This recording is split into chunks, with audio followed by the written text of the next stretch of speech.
அத்தையை தவிர இன்னும் யாரும் வந்த மாதிரி தெரியல. நேத்து அமுதா அவ்வளோ பிளான் போட்டா. புனிதாக்கா ஹாஸ்பிட்டல் கிளம்பி போய் மாமாவை பார்த்து தனியா பேச போறாங்க. அமுதா இன்னும் கீழே வராம இருக்காளே.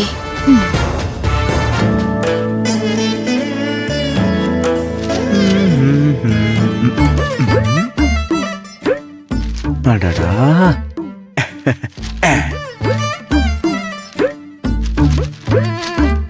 யாழ்னி, யாழ்னி, உன்னதான் கூப்பிடுறேன்.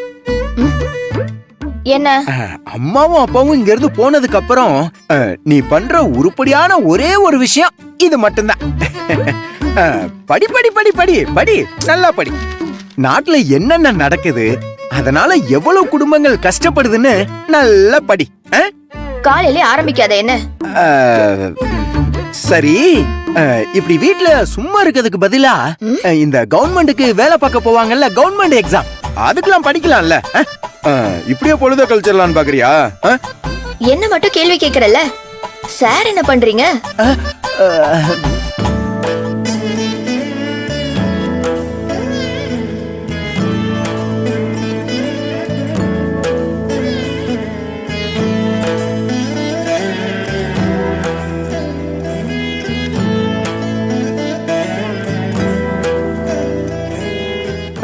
அது வல்லவா, அத்த, காலையிலே எதுக்குடா அவளை வம்பு இழுக்கிற நீ? சும்மா இரு. ஏன் தங்கச்சி, எல்லாம் ஒரு பாசத்துல தான் அத்த.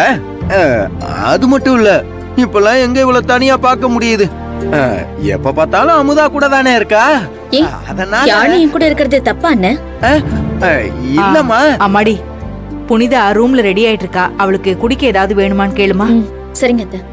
அடடா அத்த, புனிதாவே வந்துட்டாளே. ஆமா, வா புனிதா. புனிதா, மாப்பிளையும் சரவணனும் ஏதோ வேலை விஷயமா சீக்கிரமா கிளம்பி போயிட்டாங்க போல. ஆமாமா, புதுசா ஒரு கன்ஸ்ட்ரக்ஷன் கம்பெனி நம்மள அப்ரோச் பண்ணிருக்காங்க. சோ அவங்க கிட்ட பேசதான் சரவணனும் அவரும் போயிருக்காங்க. கேட்டியா அமுதா, இவங்களே சரவண வேலைக்கு வர வேணாம்னு சொல்லுவாங்களா? இப்ப தேவை இருக்குன்னா இவங்களே வேலைக்கு போன்னு சொல்லுவாங்களா? நல்லா நல்லா இருக்கு புனிதா உன் நியாயம். ஏய் சும்மா இருடா, ஏதாவது ஒண்ணு பேசிக்கிட்டு. புனிதா, அவன் பேசுறதெல்லாம் நீ ஒன்னும் காதுல வாங்கிக்காத. கண்ணு, உனக்கு குடிக்க ஏதாவது எடுத்துட்டு வரட்டா? அம்மா, எனக்கு எதுவும் வேண்டாம்மா. மணிகண்டா, நானா ஒண்ணு சரவணனை வேலையை விட்டு தூக்கல. நான் அதை என்னைக்கும் பண்ணவும் மாட்டேன். சரவணன் தான் வெளியே போறேன்னு சொன்னான். இப்ப கம்பெனி விஷயமா கபிலனும் சரவணனும் வெளியே போயிருக்காங்க. இது சாதாரணமான ஒரு விஷயம். இப்ப இதுலயுமா நீ பிரச்சனை பண்ணுவ? மாமா சும்மா இருங்க. எப்ப பார்த்தாலும் நீ ஏதாவது சொல்லிக்கிட்டே இருக்காட்டி உங்களுக்கு தூக்கம் வராதா? உனக்கு நான் சம்மந்தப்பட்ட எல்லா விஷயமே சாதாரணதான் அமுதா. மணிகண்டா, நான் இப்ப ஹாஸ்பிட்டலுக்கு அப்பாவை பார்க்க போறேன். அப்பாவை பார்க்க போறியா? வல்லவனையும் கூட்டிட்டு போ. வல்லவ எதுக்கு? என்ன கூட்டிட்டு போக சொல்லுங்க. நானும் அப்பா பார்க்க ஹாஸ்பிட்டல் போகணும்னு நினைச்சேன். நான் புனிதா கூடயே போறேமா? மணிகண்டா, நேத்து சரவணன் என்ன சொன்னா நீயும் கேட்டல்ல? அப்பா என்கிட்ட ஏதோ பேசணும்னு சொல்லிருக்காரு. நான் முதல்ல போய் அப்பாவை பார்த்துட்டு வரேன். முடியாது, நீ மட்டும் தனியா அப்பாவை பார்க்க கூடாது.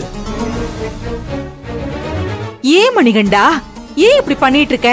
எப்ப பார்த்தாலும் புனிதாவை ஏதாவது ஒண்ணு சொல்லிக்கிட்டே இருக்க. பயம்தாமா, எங்களுக்கு கிடைக்க வேண்டிய சொத்து எல்லாம் இந்த புனிதாவே சுருட்டிட்டு போயிடுவாளுங்கிற பயம்தான். டேய் மணிகண்டா, நீ என்ன வேணாலும் பேசிக்கோ. நீ பேசி பேசி எனக்கு எல்லாமே அலுத்து போச்சு. ரொம்பவும் நல்ல மாதிரி எல்லாம் பேசாத. நீ யான்னு எனக்கு நல்லாவே தெரியும். வா கிளம்பு, அப்பா போய் பார்த்துட்டு வந்துடலாம். ரெண்டு பேரும் இப்ப ஹாஸ்பிட்டல் போக முடியாது மணிகண்டா, கொஞ்சம் புரிஞ்சுக்கோ. ஐசிக்குள்ள தான் விட மாட்டாங்க. நான் ரிசப்ஷன்ல நிக்கிறேன். உனக்கு அதுல என்ன பிரச்சனை? வா போலாம்.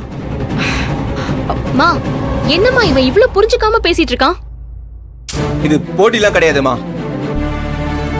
முடியாம கிடக்குற எங்க அப்பா உன்னை மட்டும் தனியா பாக்கணும்னு சொல்றாரு. எங்க சொத்தை மொத்தமா உன் பேருக்கு எழுதி வச்சிருவாங்களோன்னு பயம்தான். மணிகண்டா, ஐயோ கடவுளே. மணிகண்டா, நீ என்ன பேசிட்டு இருக்கேன்னு உனக்கு தெரிஞ்சுதான் பேசிட்டு இருக்கியா? டேய், அப்பா ஹாஸ்பிட்டல்ல இருக்காருடா. அவர் நல்லபடியா திரும்பி வரணும்னு நான் கும்பிடாத சாமியே இல்லடா. நீ இப்பவும் இந்த மாதிரி ஒரு நிலைமையிலயும் சொத்தை பத்தியே பேசிட்டு இருப்பியாடா? கடவுளே, இங்க பாரு, ரெண்டு பேரா சேர்ந்து ஹாஸ்பிட்டல் போக முடியாதுன்னு புனிதா சொல்றாள்ல. ஒண்ணு பண்ணு, புனிதா ஹாஸ்பிடல் போயிட்டு வந்துடட்டும், அதுக்கப்புறம் நீ போய் பாரு. அம்மா முடியாதுமா.